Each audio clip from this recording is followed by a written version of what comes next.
Hello everyone, hope you're doing well. Before I begin this video and you'd like to use OCD Recovery's coaching services, please reach out to Phil at ocdrecovery.com and he'll get back to you as quick as he can.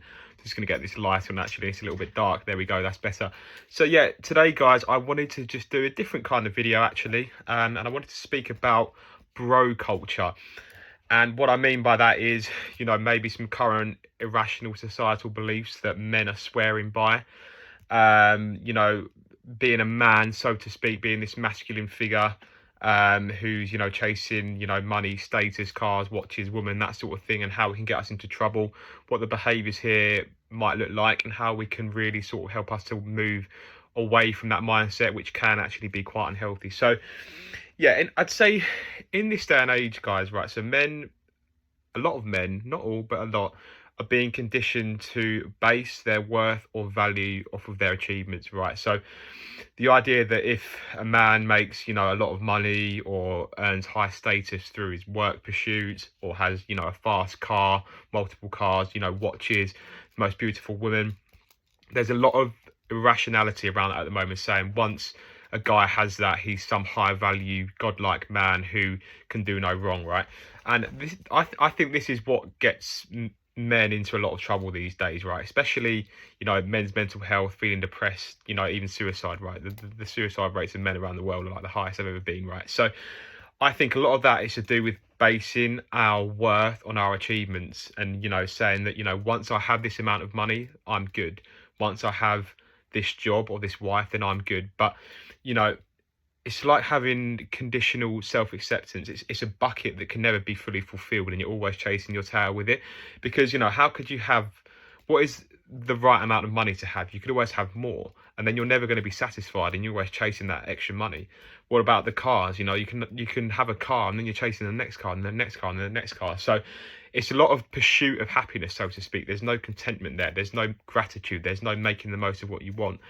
And there's a lot of stuff going around, Twitter, social media, Instagram, that's, really bringing this idea that in order for men to be useful in this current day and age, they need to be a provider. They need to have these traits and characteristics that women are after, when, these women themselves aren't exactly the full ticket, and are maybe unemployed and don't have much to offer to the relationship, right? I'm not saying all, but in some instances this does happen, okay? So there's a lot of that pressure just, teeming down onto men, and especially, with the high cost of living, the cost of raising a family these days, the population demographics, tight job markets, inflation, geopolitical uncertainty, AI, all that stuff.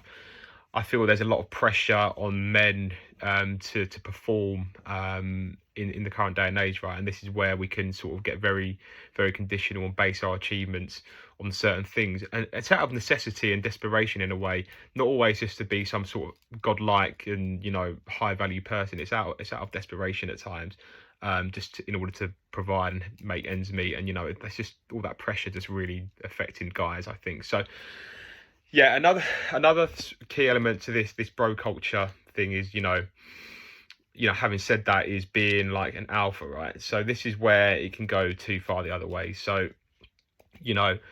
a lot of the time there can be focus across social media of, being this alpha, this high value guy, who could do no wrong, right?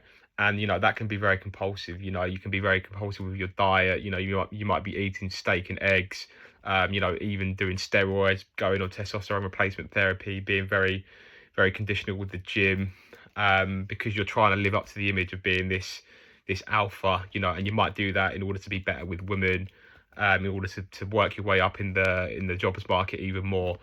And you get very conditional, right? It's it can filter into body dysmorphia as well, especially when you're hitting the gym. Societal rejection, like I referred to there, about potentially having that pressure being put on yourself to perform and be the best guy that you can. And there's a lot of that going on. It can be very, very compulsive. I learned that the hard way, right? With HOCD, I was really obsessed with having high testosterone, so I'd be doing compulsively blood checks for my testosterone to double check that it was high, because I thought if I had high testosterone, then there'd be less chance of me being gay and having more attraction to women. And that didn't do me any good. It also really affected my sleep, because I was trying to sleep really well in order to make sure the testosterone which gets produced in REM sleep was being produced in the right abundance, in the right amount. So there was a lot of that going on, and it gets, super compulsive, and it can really, really affect us and our worth and value as a human. So with that, obviously, it goes without saying that, if you think you're falling down into like the bro culture path, with testosterone, gym, etc., woman, unconditional self-acceptance is going to be really, really crucial. So it's like saying, well, even if I don't have high testosterone, even if I'm not so good with women, even if I don't eat 200 grams of protein every day, I can still accept myself as a human being and still have that sort of love and compassion for myself as somebody who doesn't necessarily need to meet all these conditions under all circumstances at all times. Because when you're setting those conditions to be met, you're always going to be, one step short of meeting the condition, because like I said, you can always increase the amount of money that you can make. You can always increase the amount of cars you have, right? So we need to be very aware of how we play into that. And one way in which we can do that is, basing our worth of success with women, right? So you might be, I don't know, trying to become like this bad boy who's, texting like a bad boy. It might be sort of blunt, no one word answers, no emojis, maybe like obnoxious or toxic behavior, driving way past the speed limit, or just being sort of overly problematic and bold, and, maybe being a bit too intense with approaching or forward with speaking to women. So there's lots of ways that can manifest, and because we're holding that rigidity about being this high value alpha, and we're pressuring ourselves to be like this, we can feel pressure coming from ourselves and maybe even society, and we want to try and live up to this expectation. And it's very, like I said before, it's very, very conditional, and we need to be careful with that, right? So another sort of way that might manifest, trying to be this bro, is, excessive dating app usage, dating multiple women at one go.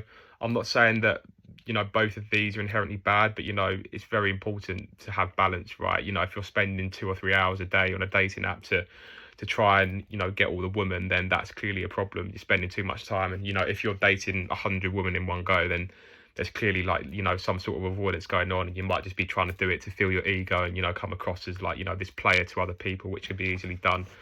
And then another way, you might even be too scared to even approach women because you're placing extreme importance on approaching women, and you're scared that if they reject you, then you're going to be no good. So that fear element there might just be too much for you to take the step.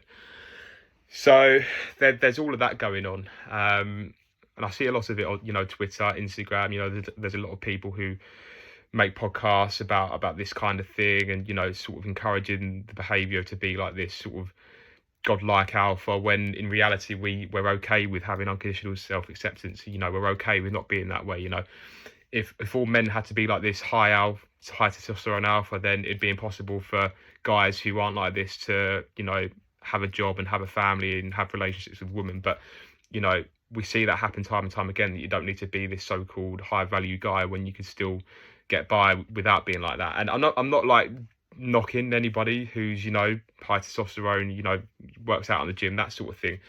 I'm just saying that it can become like very compulsive, and when we base our identity off it, that can be very problematic, especially when you've got OCD, and you might have body dysmorphia fears, societal rejection fears, just feeding that cycle. Okay, so it's very important to consider. So obviously the best way around this is going to be, unconditional self-acceptance. Like I said, there's nothing wrong with wanting to be healthy, being the best version of you. But you can't be placing your entire value as a human on your acts, deeds, traits and characteristics. The self-worth of, like, a guy who's not like this godlike person is inherently the same as this other guy, right? No amount of money, which is just a made up concept, no amount of women is going to change that inherent value that each person has for being alive and well and for being human. Okay, I know that's very difficult to see because society conditions us to want to have more, to want us to have more money, a better job, more women, more accessories, more houses, more cars. And yes, cool, that is great. There is some sort of artificial value that we can obtain from that, but as a human, because we're so complex and we have so many other axes, traits and characteristics, it's really hard to say the value of one person is higher than another. You look at some of the big, I don't know, celebrities or football stars. Yes, they have this one thing that they do very well, aka playing football, but they're also a fallible human with thousands of other attributes, traits and characteristics that people aren't necessarily aware of. So when you put that all together into the so-called rating machine that Albert Ellis refers to, then it's probably hard to say that they're some godlike person who can do no wrong, right? And it's just not really how it works, you know. We're somewhere in the middle of those extremes as a human. You know, we have that value for being alive, for being well, and you know, nothing can really take us away from that. So yeah, I think, you know, if you're finding yourself caught up in the whole like bro culture and making like women and status and money your identity, we need to be very, very careful with that. You know, we can sort of try and chase quick fixes. You know, another example is crypto. We can make really rash decisions. We're trying to make as much wealth as we can in a short space of time to say that we made it and, you know, to feel good about ourselves. But again, that can be very, very risky and be problematic, especially if you're putting life savings into the volatile asset class that it is. So, you know, the best advice I can say, you know, focus on your career, focus on being the best version of you. You know, yes, by all means have relationships, but, you know, we just need to be careful of we need to be careful of it coming from that standpoint of conditional self-acceptance, where we say, once I have this thing, my life's good. Once I have this thing, that I'm good, because it seldom works like that. And, you know, if you're coming from that angle, you're going to be chasing your tail forever, and you're never going to have that unconditional self-acceptance and contentment that will come from just allowing yourself to be fallible, allowing yourself to, yes, to have money, but not chasing too much to the extreme, allowing yourself to have women, but not chasing that to the extreme where your identity is based off it, right? So yeah, that's something to think about, and I'll see you on the next video.